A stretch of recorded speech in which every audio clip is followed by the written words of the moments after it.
Go ahead with the next story, Mike. Activision makes back investment on Destiny in just one day. That is true, and people were very skeptical about that because of the $500 million marketing campaign. Huge. It was huge. So did you want to play the video for it? Yeah, definitely. You have to be a U.S. resident, I'm pretty sure, don't you?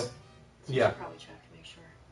Yeah, definitely. No, You're probably right. Yeah, you do, because it's No, you should check U.S. We should check when we on Twitter to make sure the person is a U.S. resident. But also, let's just say right now, guys, if you are applying for the PSN code, I'm sorry, but you do have to be an American resident in North America in order to get the code. So please don't tweet at us with hashtag level up unless you are from America, unfortunately. Sorry. But please still follow us, of course. Right. But anyway, so Activision CEO Bobby Kotick said on the game's immediate success, based on extraordinary audience demand, retail and first-party orders worldwide have exceeded $500 million for Destiny. This industry milestone, thank you, marks another, thank you again, blockbuster success for our company and demonstrates our unique ability to create some of the most successful entertainment franchises in the world. The success of Destiny, along with the recent introduction of Blizzard Entertainment's Hearthstone, is further validation of our unique capabilities to create great entertainment franchises from the ground up. Yep. I didn't know you want to read something or not. But anyway, so the $500 million sales could potentially mean over 8 million units of Destiny sold to retailers in the first 24 hours. Unbelievable. Now, again, this is also, we don't know if this is in household. This is to No, when it says sold to retailers, that does mean sold into retailers, not sold through to consumers. Right. Well, we don't know if it's sold. I mean, I don't know. But to Activision, that doesn't matter. Right. They sold these made copies. their money back.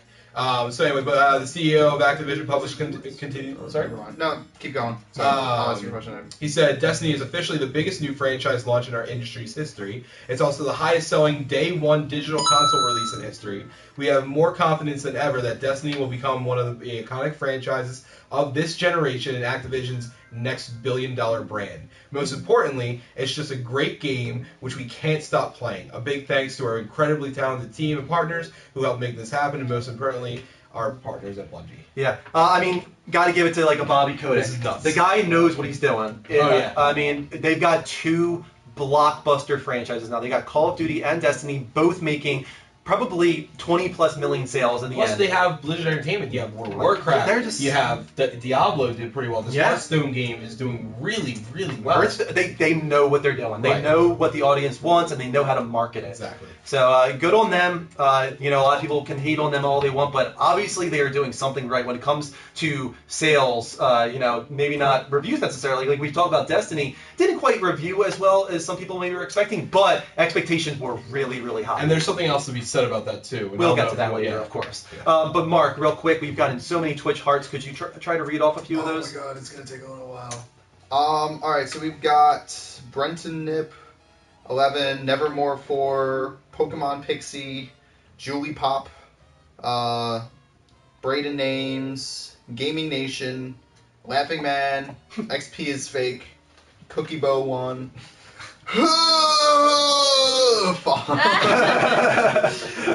Country Boy 8011, Unseen Skate, Cool Kid Miles, and yeah, that's it. How many people are we at in the room right now? Because of course, when we get to 300, I should do Pterodactyl Andrew. No idea, it doesn't tell me on here. Okay. Well, you should update on the screen every now and then. Dinosaur Team? Dinosaur Team is 400. At 400, we will be a dinosaur team. Will that ever happen is the question. It might happen tonight. It might. But guys, real quick, also our PSN friend request. Thank you to Big Reaper, Bob Khan, Bubaya, Country Boy, Glorious Corius, On Your 6, Julio, Silverwolf, Open Ice DK, Rick 2001, and The Bad Guy for Life. And let's take a call from Dan Henry. Always a good guy to talk to. Dan, how you doing, man? Hey guys, how you doing? We are doing great. How are you doing? I am wonderful. First of all, I have to tell you guys, well, congratulations out to you and Chris on the new house. And thank you. This setup is absolutely amazing. And I have to tell you guys, I'm going to talk to you about some games, but I wanted to tell you guys this first. This, I'm very proud of you guys. I really am. This is very personal for me, because I've been watching you guys since the beginning, and I'm seeing you guys actually level up, okay? Exactly. You know, I'm just seeing you guys progress, and I'm really, really proud of you. I cannot believe how how far you guys. Oh my gosh, I see myself right there on that screen. I'm turning my face away from the screen. So, I will change it for you. There you go. Back to the logo. That's okay. But yeah, I am totally proud of you guys. And also, anybody watching the show for the first time, please come back and support these people. They are absolutely amazing. We've got Mike and Drew give us the most up-to-date information, and Kristen and Mark, they actually talk to you. You know, how many shows can you go to where people are actually talking to you when you want to post a question in the chat? So this is a real home show. I just love this place. So again, I'm really, really proud of you guys.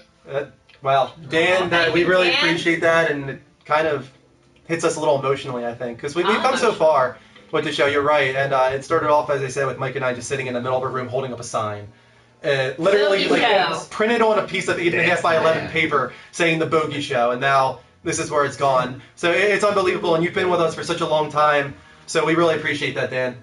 Oh, thank you. I'm not going anywhere. Sometimes I do miss a couple of shows, but I just love this place, and I feel like I'm missing something every time I see the email come through saying the Level Up show is now online, and I can't get to the computer, so. Thank you so much. Anyway. What else, Dan? What else is going on with you? Well, I want to talk to you guys about the indie games. Now, I know they don't get the popular vote, and I've heard you and Mike talk about them a few times, and I have to tell you, for me, the indie games make it possible for me to play on my PlayStation. Sometimes I can't always drop that $60 for the latest AAA title. Like obviously Destiny is real hot right now. I just bought that new iPhone 6 Plus. Oh, wow. I don't have any more money for games, and it really kind of sucks. But, I think the indie games sometimes get a little underrated. Like, I'm right now really rocking that Pure Pool game. Okay. Yeah, I really like that. It actually finds you a real person to play, and Outlast and the pinball games are great. Resogun is good, but, these are like $10 games that make it easier for me, to keep playing on my machine. But, I have to say that... for me, it's just like there's no possible way that if I had to work only on AAA titles a game, my machine would just be sitting there getting dust and gathering dust. For me, I'm trying to tell people, I know some of these games look pretty bad in terms of graphics. Yeah, sometimes. Some of them look like they came from the Atari 2600. But that's not always a bad thing. I think that if we support some of these developers, we're probably going to get a lot more good games out of them. Let me tell you right now that we are in support of a really big game that we're going to be talking about later on. We're having the developer on the show, guys. Thomas Happ, the developer of Axiom Verge. It won the Best of E3 award at GameSpot, and we'll be having him call into the show later on to talk about this awesome-looking game, very 16-bit style, and that's not a bad thing. I mean, that's a great thing, in my opinion, to have that genre still alive in 2014. You know that Mike and I are huge supporters of the indie space, and not too long ago, when we were at the beginning of the show, I wrote an article about how 2 to 3 hour indie games are becoming some of my favorites because they often tell such a personal story, and they take risks, and they do things that AAA titles won't do, and I become personally invested in them. And I think that's really cool. So we're 100% in agreement with you there, Dan. Right on. Well, hope we can get some more going. I have no problem supporting that. Of course, obviously it's more affordable, but once again, I want to see the small developers bring some great stuff out. And the only way we're going to be able to do it is support them instead of ignoring their games. I think sometimes people look at prices too and say, "Oh shit, it's only a $10 game. It's probably no good," and that's not usually the truth. Yeah, definitely. All right, Dan. Thank you so much again for all your compliments. Thank you guys very much again. I love y'all. Hey, Greg. I know Greg is there, but he didn't make his special guest appearance. I hope he does. And I will talk to you guys next time. All right, Dan. Thanks so much for calling in. Bye, Dan. Okay, later, man. I'll see you, See you, Dan. Bye. Oh my gosh. Dan's the freaking man. He is the freaking so man. awesome. Don't forget, guys, Blending with Henry. Go on YouTube and look up Blending with Henry. It sounds bizarre, but the guy does an amazing job with his YouTube channel reviewing blenders, and he's real passionate about it because he talks about all the drinks that you can make with this one, and he really breaks it down. He actually does a good thing with it. Actually, I didn't know that, but Dad, our blender is a piece of crap. I was trying to make a smoothie the other day, and it wouldn't even crush the ice. Yeah. So I would like to know a good blender. Yeah, so please look at Blending with Henry on YouTube. He's got his own YouTube channel, and also he's on Twitter as well.